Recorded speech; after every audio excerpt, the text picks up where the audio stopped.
경남대학교 건축학과 건축공학과에 있고요. 제가 생각을 해보니까 불 켜셨대요. 선배님. 불 켜셨네요. 주변 보면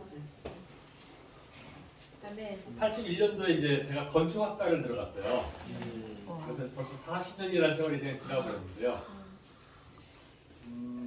그런데 제가 이제 건축이라는 거에 대해서 이제 이런 여러분들이 이제 건축이라는 걸 굉장히 피상적으로 알잖아요. 그렇죠? 건축이라는 것이 이런 것이다라는 것을 이렇게 설명해 주는 시간 제가 좀 마련하는 게 좋을 것 같다는 생각이 들었어요. 그래서 이제 제가 이제 40년 동안 보고 느꼈던 그런 건축의 일부분을 이렇게 포괄적으로 이제 여러분들에게 설명을 하면은 여러분들 사실 건축이라는 게 우리 생활하고 굉장히 밀접하잖아요. 그렇죠? 여러분들 지금 건축물 안에서 살죠, 그죠? 여러분 집에 가면은 여러분 집이 바로 건축이잖아요, 그죠? 그래서 건축 그 자체 안에 우리가 건축하고 뗄 수 없는 그래서 우리 옛날에 의식주가 있는데 옷을 입고 먹고 그 다음에 잠을 자야 되는데 항상 그거 세 개 중에 하나 바로 건축하고 관계가 있거든요. 건축이란 도대체 어떤 것일까? 그래서 제가 이제 포괄적으로 좀 오늘 이야기하는 시간을 가졌으면 좋겠습니다. 원래 제 일정이 수요일 날 와서 금요일 날 오후 비행기로 가야 되는데 하나님께서 이제 가는 비행기를 막으셔가지고 내일 아침에 가야 돼요. 비행기표를 얻으려고 했는데 안 돼가지고 그래서 어쨌든 이런 상황에서 이렇게 앨리스에 와가지고 여러분들과 같이 시간을 할 수 있어서 너무나 저는 영광입니다. 자, 건축이란 먼저 이런 목차를 해서 아주 이렇게 누구든지 들어도 이렇게 부담 없는 내용으로 이렇게 제가 꾸며봤어요. 그래서 건축물을 생각하면 떠오르는 건축물이 무엇일까? 그 다음에만 여러분들이 만약에 이런 부분에서 공부를 해야 된다면 어떤 교과 목적하고 관계가 있는가 이런 것도 제가 정리를 해봤습니다. 여러분들이 건축을 하면 떠오르는 건축물들이 사실 굉장히 개개인마다 달라요. 어떤 그 개인의 성향하고 굉장히 관계가 있는데요. 맨 왼쪽에 있는 왼쪽에 있는 건물은 볼까요? 네, 맞습니다. 아테네, 파르테논 신전이 맞습니다. 되게 잘하시네요. 그 다음에 우측에 있는 건 뭐죠? 공중정원. 네, 저거는 사실은 아무도 본 사람이 없기 때문에 되게 다 알고 있는 바벨의 탑이죠, 그죠? 제가 누가 이렇게 상상 속에서 이렇게 그린 것 같습니다. 자, 아래쪽에 왼쪽은 뭘까요? 성전? 네, 성전은 성전인데 어디? 솔로몬?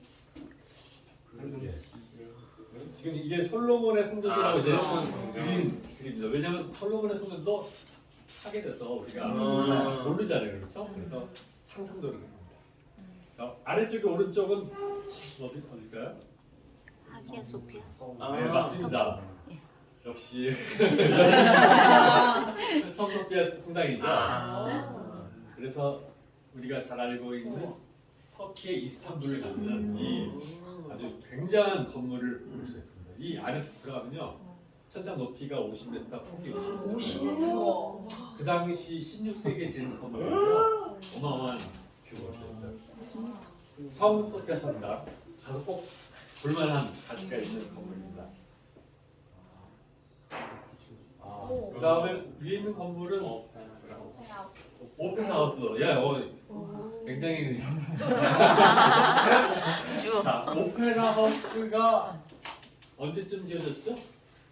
상당히 오래전에 1970년대. 자, 이 오페라하우스가 딱 보기에 뭐같이 보이시나요? 여러분들? 파도. 파도하고 좀 예? 배. 배 비슷합니다. 오렌지 껍질. 오렌지 껍질. 배하고 굉장히 비슷한데요. 그게 그 돛담 그 세일링하는 배 있잖아요. 그 세일링하는 배 하면은 그 바람 하면은 쫙 퍼지잖아요. 그 도시구나. 돛을 형상화해서 만든 작품이 이 시드니 오페라 하우스예요. 저 때까지 저런 오페라 하우스 그러면은 이렇게 동그래가지고 사람들이 이렇게 바라보는 유럽에서 있는 그런 오페라 하우스인데요. 갑자기 그런 작품이 나타난 거예요. 저걸 디자인한 사람이 네덜란드의 운존이라는 사람인데요.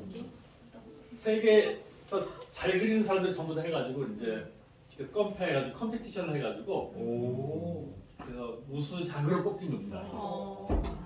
근데 이게 가장 큰 문제는 뭐냐? 이렇게 좋은 작품 초기에 안 냈는데 이거를 아이디어를 해서 실제로 건물을 지으니까 너무 난감한 거예요. 저렇게 생긴 걸로 그 당시 저희가 못 짓는 거예요. 그래서 어떡하지 해가지고 한 4, 5년 동안 연구를 했어요.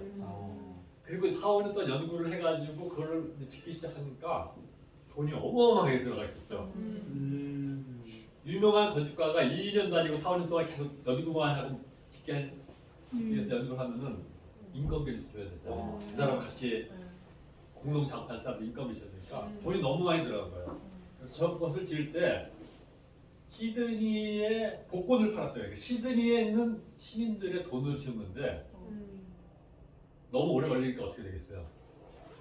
굉장히 돈이 쪼다리겠죠. 그러겠죠.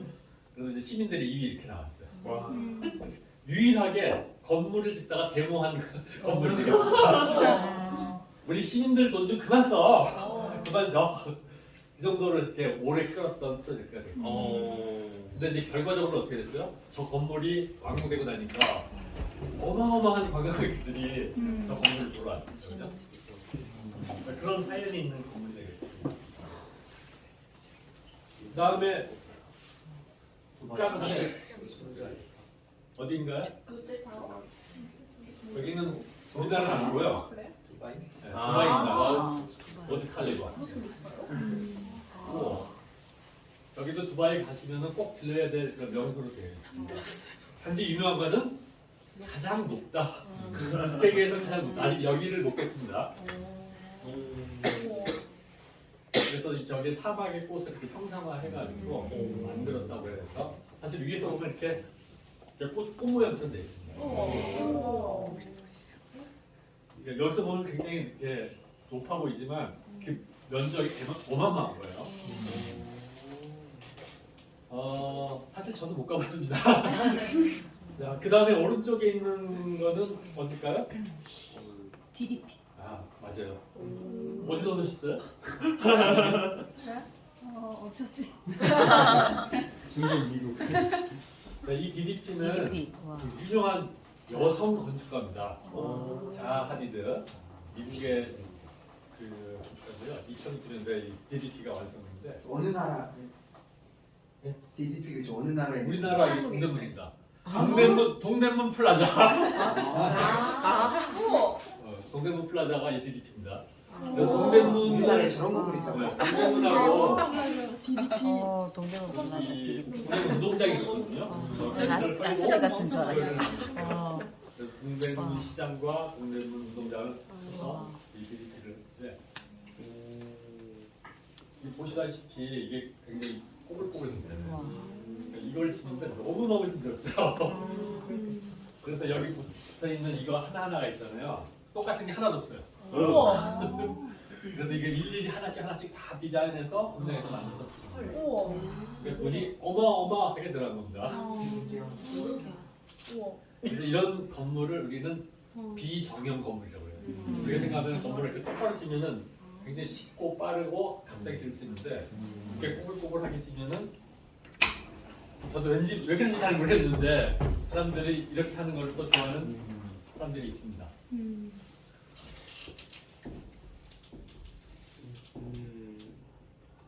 그 다음에 이거 왼쪽에 있는 제주도. 거는 어디 같아요 분위기가? 성당? 그렇죠, 성당. 네.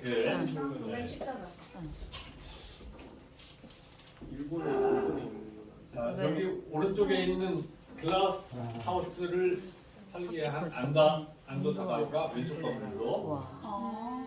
설계했습니다. 그래서 물 위에 있는 교회 해가지고 그런 건물이 있었는데 자연을 이용한 그러한 디자인으로 굉장히 유명하십니다. 여러분들 글라스 하우스는 어딘지 아시죠? 섭지코지. 네, 제주도. 우리 연륜이 있으신 분들이 잘 아시네요. 제주도. 이 안가도는 그 건축계에서 이게 노벨상이라는 와. 그 플리처 그 상이 있거든요. 그 상을 받은 그 일본 분이신데요, 건축가인데요. 이분이 경력이 상당히 와. 화려합니다. 이분은 처음에 배가 고파가지고 뭘 했냐면 복싱을 했어요. 복싱을 하다가 근데 한편으로 이제 복싱을 하다니까 그거 갖고 다 안 되니까 트럭도 운전하고 그렇게 하면서 우연히 건축을 하게 됐습니다. 물론 당연히 대학은 안 나왔어요. 와. 그래서 대학은 안 나왔지만 건축 사무소에 들어가서 처음부터 이렇게 하다 보니까 건축이 너무 재밌고 자기 적성에 맞아서 건축의 길을 쭉 가서 동양인으로서는 건축계에서 가장 유명하신 그래서 이 글라스 타워가 있는 그쪽 동네에 보면은 모든 건물의 대부분이 저 안도 다다오 건축가가 설계한 부분인데 다들 여러분들 한번 보십시오. 저 글라스 타워의 그 설계 개념이 거기서 섭지코지에서 저쪽 성산 일출봉을 그냥 바라봤을 때 거기랑 가장 잘 어울릴 수 있도록 그 다음에 그 자연 경관을 가장 훼손하지 않도록 디자인을 했다고 해요.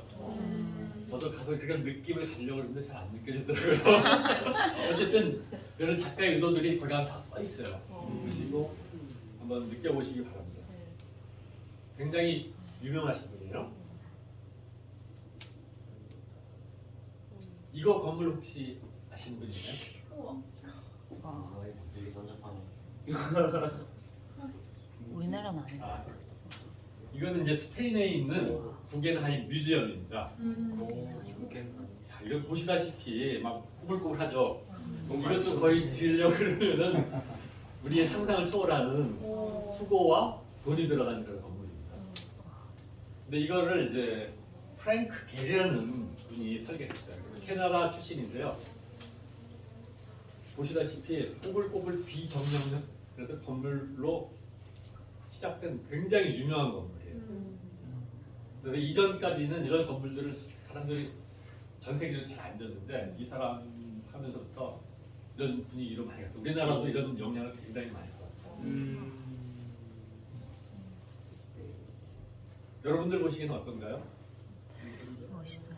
근데 이제 우리들은 이제 밖에서 보지만 실제로는 이 건축하시는 분들은 밖에만 보는 게 아니고 내부의 공간을 생각하면서 저런 상상을 하거든요. 근데 이 프랭크 게리가 전 세계에서 가장 간단한 건물이 있어요. 이 사람의 작품은 정말 대단한 작품이거든요. 그래서 이 사람한테 이제 작품을 우리 집을 설계해달라고 해도 내가 어떤 건물을 돈을 준다고 해도 이 사람한테는 설계 작품을 받을 수가 없어요. 기다리고 있는 사람이 너무나 많죠. 그 정도로 유명한 사람입니다. 근데 이 사람이 세계에서 가장 유명한 정말 우수한 작품이라고 한 부분들이 있는데 그게 바로 여기입니다. 여기 어딜까요? 경복궁. 우리나라입니다. 힌트. 경복궁 말고 네, 맞습니다. 창덕궁은 사실은 이렇게 건물 하나만 있는 게 아니고 그 안에 이렇게 많은 건물들이 해서 비원으로 되어 있잖아요.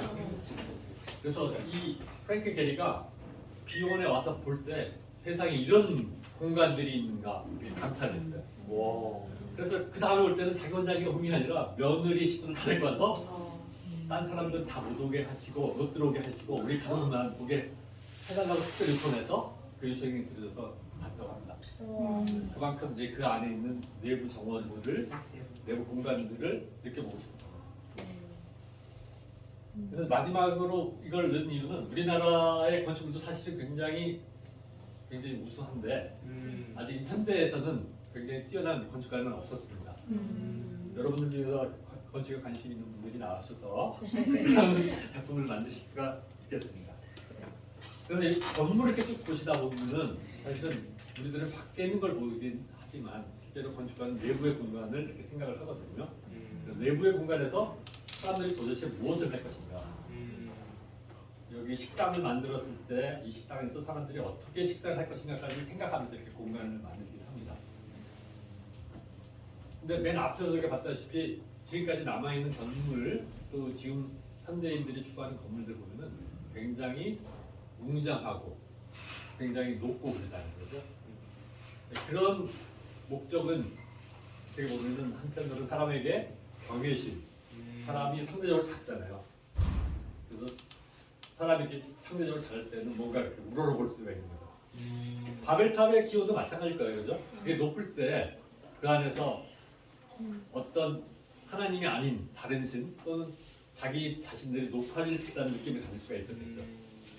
그래서 어떻게 보면은 이런 건축물들이라는 것은 인간이 높아지려고 하는 그런 야심을 나타내는 그런 것들을 볼 수 있고요. 또 한편에는 사람의 삶을 이렇게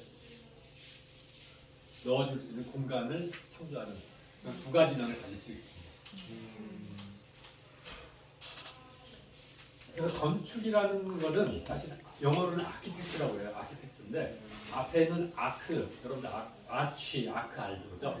저는 크다라는 뜻이거든요. 그 다음에 뒤에 텍처는 테크닉 할 때 그래서 큰 기술을 얘기하는 겁니다. 그래서 도대체 큰 기술이 뭐냐? 이 큰 기술은 종합하는 기술이에요. 건축은. 사실 그렇잖아요. 모든 재료들을 갖다가 그러니까 모든 종류의 사람들을 시켜서 그것을 묶어주고 세우는 것이 건축이잖아요. 그래서 아키텍처라는 용어를 갖고 있습니다. 근데 이제 특별히 건축공학이라는 것은 빌딩 엔지니어링인데 건축가하고는 조금 달라요. 그러니까 건축가는 그것을 모아서 디자인을 했는데 그것을 실제로 지으려면 누가 해주느냐? 건축공학을 한 건설 기술자들이 그걸 해주게 됩니다. 그래서 여러분들이 봤던 그런 많은 디자인들은 건축가가 설계했고 그거를 현실화한 것은 건축공학자들이 그걸 만들어 놓은 거죠. 그래서 아까 얘기했던 이 건축 설계 디자인이죠. 그죠? 여러분 뭐 머릿속에 모든 정보들이 다 들어있어요. 그걸 종합을 해서 뭔가를 그려내죠. 집을 그려내고 뭔가를 그려냅니다. 이걸 건축가, 건축 설계라고 하고요. 그 다음에 건축 구조 설계가 있어요. 그래서 이 사람들은 건물이 어떻게 무너지지 않고 잘 버티게 해주느냐, 뼈대를 만들어주는 구조 설계. 또 있습니다. 어떤 분야가 있냐면 여러분들 이 건물 안에도 에어컨이 있잖아요, 그렇죠? 그 다음에 전기에서 형광등이 있죠. 이 형광등이 아니라 LED 등이죠. 이런 설비들이 있죠. 이런 것들을 해주는 설비 기술자들이 필요해요. 요즘은 특별히 전기 통신, 뭐 인터넷 이거 다 엄청나게 필요하잖아요. 자, 여기까지 된 설계들을 맨 마지막에 이렇게 시공을 합니다. 맨 왼쪽에 있는 사진은 뭐 하는 것 같아요? 아침에 공사를 시작하기 전에 회의를 하죠. 오늘은 어떤 일들을 해야 돼. 자, 그 다음에 가운데 그림 뭐 같아요? 도면을 놓고 어디를 가서 무엇을 해야 될지 서로 상의를 하죠. 그 다음에 오른쪽은 아마 미장을 하는 인류가 같습니다. 그 사람이 이제 일을 하고 있는. 그래서 실제로 대학을 나오면은 주로 하는 거는 이 가운데처럼 도면을 보고 일을 숙지해서 작업자들에게 일을 시키는 거. 그다음에 이제 건설 현장에 있는 기술자들은 거기에 맞춰서 일을 하고 그렇게 해서 건물이 지어지게 됩니다. 저는 아까 그 4개의 범주 중에서 어디일 것 같아요? 1, 2, 3, 4 중에서요? 제가 전공하는 거는요? 2번. 2번이요? 저는 2번에 해당되겠습니다. 분위기가 좀 그래요? 그래서 제가 하는 거는 주로 뭘 해주냐면 맨 왼쪽처럼 저게 이제 무슨 일이냐면은 포항에 지진이 났을 때 평예초등학교가 건물이 균열이 난 사진인데요. 저런 거 같이 이제 지진을 피해가 났을 때 예방을 하거나 복구를 하는 기술을 공부하고 있고요. 그 다음에 두 번째 그림 잘 아시죠? 어딘지 아시죠? 한강에 있는 아, 세미등. 세빛 중구섬. 세빛. 네. 그래서 제가 이제 관심 있어 하고 하는 것들 하나가 이제 건물에 어떻게 하면 홍수에 피해를 안 받고 건물을 보존할 수 있어요. 그래서 갈수록 지진이 커지잖아요. 갈수록 홍수에서 피해가 커지잖아요. 그래서 제가 관심 있는 건축 기술은 이렇게 지진과 홍수에 안전할 수 있는 건물을 짓는 게 제가 연구하고 있는 분야입니다. 그리고 이제 사회 봉사도 했는데 이런 걸 하고 있어요. 사회 봉사는 혹시 이거 안 좋은 그림인데 기억나시는 분 있나요? 어딘지 아시나요? 네, 광주가 무너졌을 때 버스 네, 전부. 네. 저 무너진 원인이 왜 그랬을까? 그런 걸 우리 건축 구조 하는 사람들이 들어가서 조사를 하고 보고서를 쓰고 그럽니다. 얘도 마찬가지고요.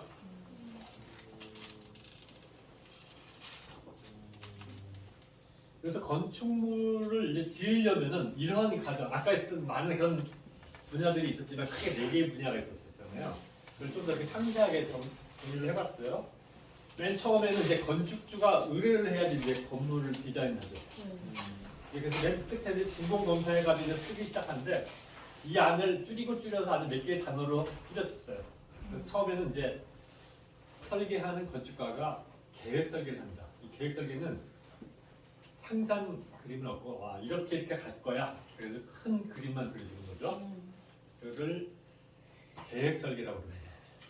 근데 이 계획 설계를 가지고 어디 갔어?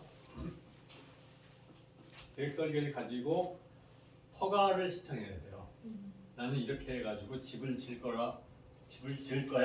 그래서 해당되는 제주시 같으면 제주시도 여러 구가 있죠, 그죠? 구청에 신고를 해야 돼요. 그래서 구청에서 오케이 허가 떨어져야지만 집을 지을 거거든요. 그래서 계획 설계를 하고 허가가 떨어지면은 거기 따라서 이제 다시 매우 디테일한 상세 설계를 하게 됩니다. 그래서 상세 설계는 계획 설계에 따라서 집을 지을 수 있도록 도면을 만든다는 거죠. 그게 되면 이제 그 다음에 시공자가 건물을 이거에 따라서 이렇게 해요. 그래서 제일 먼저 뭐 기초를 먼저 하겠죠. 땅을 파고 거기에다 기초를 하고 그 다음에 건물에 골조를 세우고 골조를 세운 다음에 그 안에 이제 바깥에다가 예쁘게 페인트도 칠하고 내부에도 아름답게 벽지도 붙이고 전구 달고 이런 것들을 해서 마감공사, 설계공사를 마치게 되고 준공공사를 하게 됩니다. 그래서 여기는 설계자가 하고요. 밑에는 시공하는 엔지니어가 하고 그때 또 감리하는 사람도 있습니다. 그래서 시공을 얼마만큼 도면대로 잘 하고 있느냐를 체크하는 사람이 감리자예요. 그래서 건축을 졸업한 사람은 여기 있는 설계, 시공, 감리 쪽에 들어갈 수 있습니다. 저는 어느 쪽에 있냐면 설계예요. 설계를 할 때 구조도 설계를 하거든요. 구조 설계를 합니다. 그래서 저 건축을 전공하면 어디로 가나? 주로 여기 있는 것처럼 건축 설계사무소, 구조 설계사무소, 설계 설계사무소, 건설회사 등 설계사무소가 많죠, 그죠? 근데 이제 아까 얘기했던 여러분들 디자인 회사는 건축 설계사무소예요. 저희 같은 구조 설계, 그 다음에 설계 설계는 엔지니어링 설계사입니다. 그래서 나는 그림에 소질이 있어서 디자인하고 싶다 그러는 사람은 반드시 건축 설계로 가셔야 됩니다. 그리고 이제 물론 이제 공공기관, 정부부처, 연구소에도 근무할 수 있습니다. 그런데 여러분들 가끔 가다 보면은 장래꿈이 뭐야 그러면은 나는 공무원인을 하고 싶다. 그렇게 얘기해도 뭐 틀린 건 아니에요, 그죠? 근데 우리가 직업을 결정할 때 두 가지를 생각하셔야 돼요. 자기의 직업의 분야가 어느 것이냐. 크게는 문과냐, 이과냐. 두 가지 종류 하나 있잖아요, 그죠? 그 다음에 자기의 직업의 종류가 어떤 것이냐를 한번 생각하셔야 돼요. 그래서 여러분들이 쉽게 얘기해서 공무원이 된다 그럴 때는 자기 직업의 종류예요. 나는 공무원. 그래서 제가 박사 학위를 가졌어도 내가 공무원이 될 수도 있어요. 그렇죠? 박사 학위가 있어도 나는 집을 짓는 여기 건설회사에 다닐 수도 있어요. 그렇잖아요? 그래서 자기가 졸업하고에 나서 활동하고 싶어하는 분야, 그게 문과냐 이과냐, 이과 중에서도 나는 건축이다라고 그렇게 생각하는 분이 있죠, 그죠? 그래서 뭔가 만들고 이렇게 푸시고 다시 조립하고 그거 나는 건축이야 이렇게 얘기할 수 있는 거죠. 그렇지 않고 나는 컴퓨터를 하고 막 하는 거 너무 좋아해. 나는 컴퓨터 부분이야. 이거는 자기의 전문 분야가 되는 거예요, 그렇죠? 나는 그런 것보다도 실제 현장에서 타일로 해가지고 집을 깨끗하게 만들어주는 걸 하고 싶어. 그것도 할 분야예요. 자기 직업의 분야. 근데 그런 사람들이 어느 부분에서 하는 직업의 종류는 여기 있는 것처럼 많은 부분들이 될 수 있을 거예요, 그죠? 공공기관, 정부부처, 연구소 또는 뭐 회사도 될 수 있겠죠. 그래서 여러분들의 꿈들은 많을 수가 있어요, 그렇죠? 각각 사람마다 다 다를 수도 있어요. 그래서 자기한테 가장 맞는 부분을 찾아가는 게 제일 좋습니다. 자기가 문과 취향인데 이과 취향을 하면 어렵잖아요, 그렇죠? 이과 취향인데 문과가 어렵고요. 우리 딸은 수학을 너무 싫어해가지고 그래서 결국은 이제 미래 쪽으로 가기로 했는데요. 자기가 그걸 너무 좋아하니까 다 그렇게 가는 거 제일 좋은 것 같습니다. 그러니까 사람에게는 잘할 수 있는 부분이 뭐 어떤 사람 뭐 5개가 있다 그렇게 얘기하는데 제가 봤을 때는 최소한 3가지씩은 있는 것 같아요. 어느 누구에게나 그런 것들을 잘 개발하면은 자기 장점이 너무나 잘 발전이 될 수 있다는 느낌이 있습니다. 근데 막 하기 싫은 걸 계속하면 어떻게 돼요? 잘 하는 것도 못 하게 되잖아요. 여러분들은 축복받은 장소인 것 같아요. 여러분들이 잘할 수 있는 걸 여러분들이 선택해서 할 수 있잖아요. 그래서 졸업 후 진로는 이렇게 건축을 전공하면 이런 쪽으로 올 수가 있습니다. 아까 얘기했던 아나운 같은 경우에는 대학을 안 나왔어도 되겠어요? 자기가 그런 분야에 취직해서 배워가지고 쓴 거예요. 대학을 꼭 나와야지 훌륭한 사람이 된다 그런 관념은 사실은 없애버리는 게 좋습니다. 제가 존경하는 사람들 중에 대학을 안 나온 사람들도 꽤 있거든요.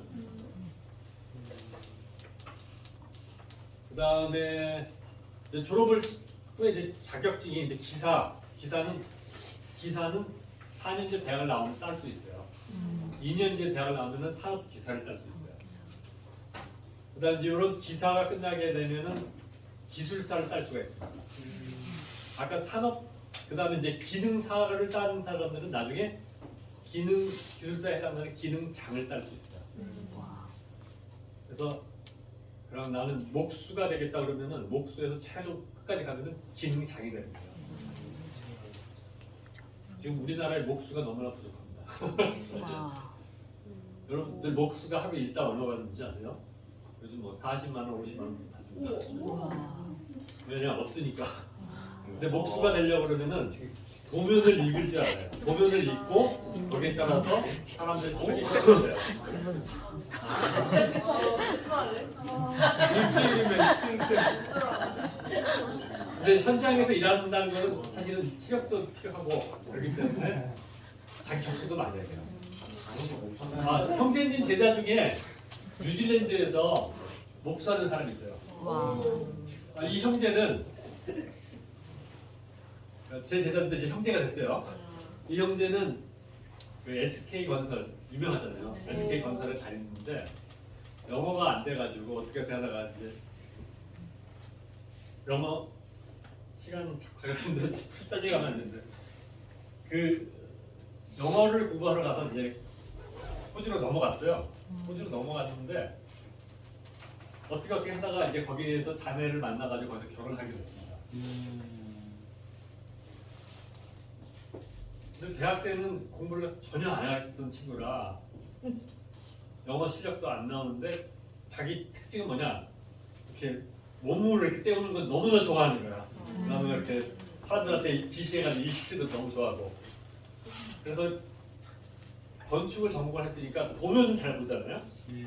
그러니까 본인이 직접 이렇게 목수가 돼가지고 못질하고 명령하는 거예요. 그러니까 자기가 목수이면서 다른 사람도 또 시켜. 그래서 지금 뉴질랜드에서 집을 잘 짓고 있습니다. 돈도 많이 벌어요. 거기 가면요 집에 방이 무지 많아요. 클라스에 여러분들 놀러 가세요. 제가 전화 드릴게요. 오. 내년 여름에? 거기는 겨울에 가셔야지 거기가 여름입니다. 연방이니까. 뉴질랜드. 어쨌든 자기의 적성에 맞는 걸 찾으셔야지 이렇게 롱런하고 인생이 즐겁습니다. 자, 그래서 아까도 얘기했지만 이런 건축을 하게 되는 사람은 설계사무소에서 또는 관련 전문가로 이렇게 활동을 하게 돼요. 그래서 전문가라는 것은 사실 우리나라에서 전문가는 한 분야에서 10년 이상 하면 전문가입니다. 우리나라에서 한 분야에 10년 이상 하는 사람 별로 많지 않아요. 형제님 10년 넘게 하셨으니까 전문가죠.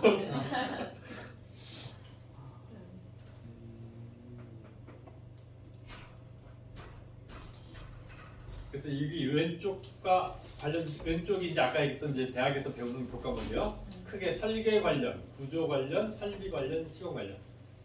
그래서 건축에는 4가지 분야가 있다고 아까 말씀드렸잖아요. 여기 디자인 하는데 여기 제가 전공하고 있는 구조, 그다음에 여기 환경, 설비, 그다음에 이걸 집으로 짓는 시공. 이런 것들을 중에서 여러분들은 이제 선택을 할 수가 있어요. 그래서 우리가 이제 제가 요번에 올 때 4학년 학생 2명 같이 왔거든요. 그 학생들은 이제 구조가 좋아서 구조를 하겠다고 해서 이제 같이 와서 거기서 이제 학회에서 발표하는 것도 보고 그렇게 했거든요. 그래서 이제 4학년 정도 되면은 자기가 나갈 방향을 이 4개 중에서 결정을 하게 됩니다. 그래서 여러분들이 잘 아는 현대건설, 그다음 뭐 삼성건설 이거는 밑에 있는 시공입니다. 그런데 요즘 월급 많이 줍니다. 옛날에 비해서 그 뭐죠? IT 업계보다 적게 주지만 상당히 많이 줍니다. 자, 그래서 건축하고 관계있는 부분이 여러분들 배우는 지금 공부하고 있는 것 중에서 논리 부분. 사실은 건축이라는 건 아까 얘기했죠. 종합을 한다고 그랬잖아요. 종합을 할 때 이거를 세계적으로 이렇게 논리적으로 정리를 해줘야 돼요. 막 뒤죽박죽 넣어주면 어떻게 돼요? 건축이 뒤죽박죽이 되죠, 그죠? 논리적으로, 그래서 논리적으로 잘 사고를 잘하는 부분이 필요하고요. 그 다음에 사회, 건물이라는 것은 어쨌든 사회적인 상황을 반영을 해줘야 되니까요. 거기 살고 사는 사람들의 문화, 이거 다 반영이 돼서 하게 됩니다. 그 다음에 학생들이 제일 싫어하는 물리, 수학 이런 것들도 조금은 필요합니다. 그래서 공대에서 가장 수학을 적게 하는 데가 건축학과예요. 그래서 공대 출신인데 공대를 가고 싶은데 아니죠. 이과생들 중에서 그래서 그 이과를 가야 되는데 그나마 이렇게 골라서 온 데가 건축과입니다. 왜냐면 수학을 제일 적게 하기 때문에. 근데 여기서 보시다시피 여러분들 여기 맨 위에 있는 설계하시는 분들은요 사실은 수학 거의 안 하거든요. 저는 수학을 좀 많이 하는데 여기 있는 분들은 대학교 1, 2학년 때 조금 하고 거의 안 합니다.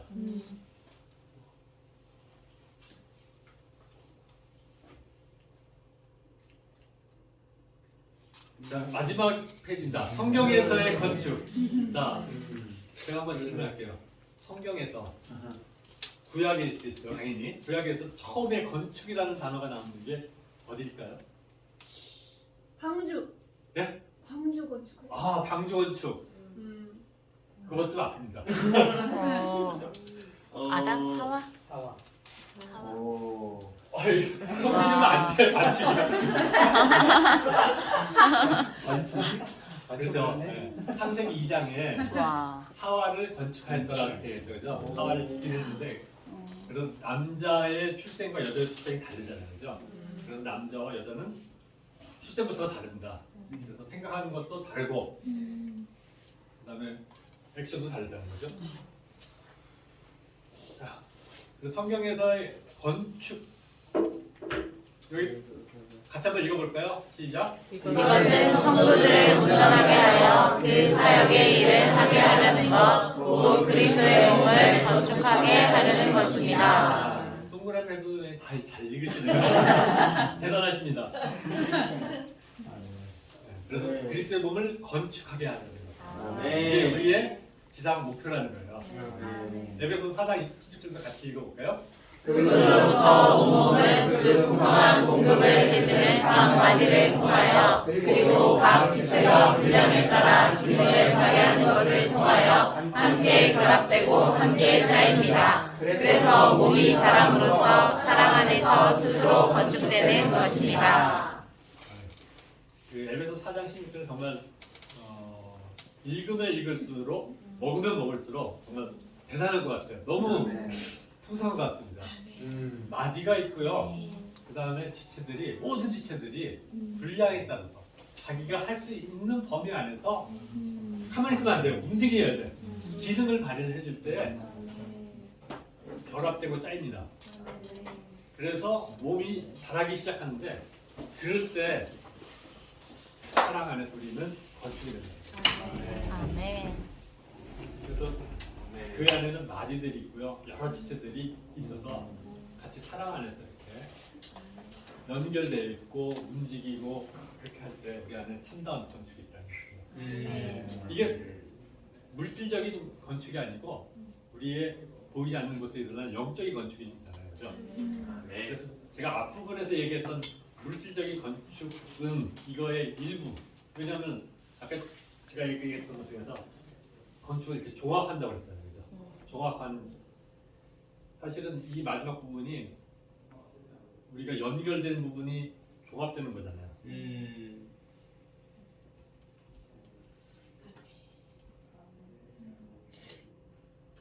그래서 제 느낌은 제가 이제 성경을 읽을 때 가장 이렇게 다른 사람보다 잘 이해하는 부분이 어떤 부분이냐면 성막을 건축할 때, 성전을 건축할 때 그런 부분 저는 느낌이 팍팍 오거든요. 그래서 건축을 하게 전공을 하면은 약간의 도움을 얻을 수가 있습니다.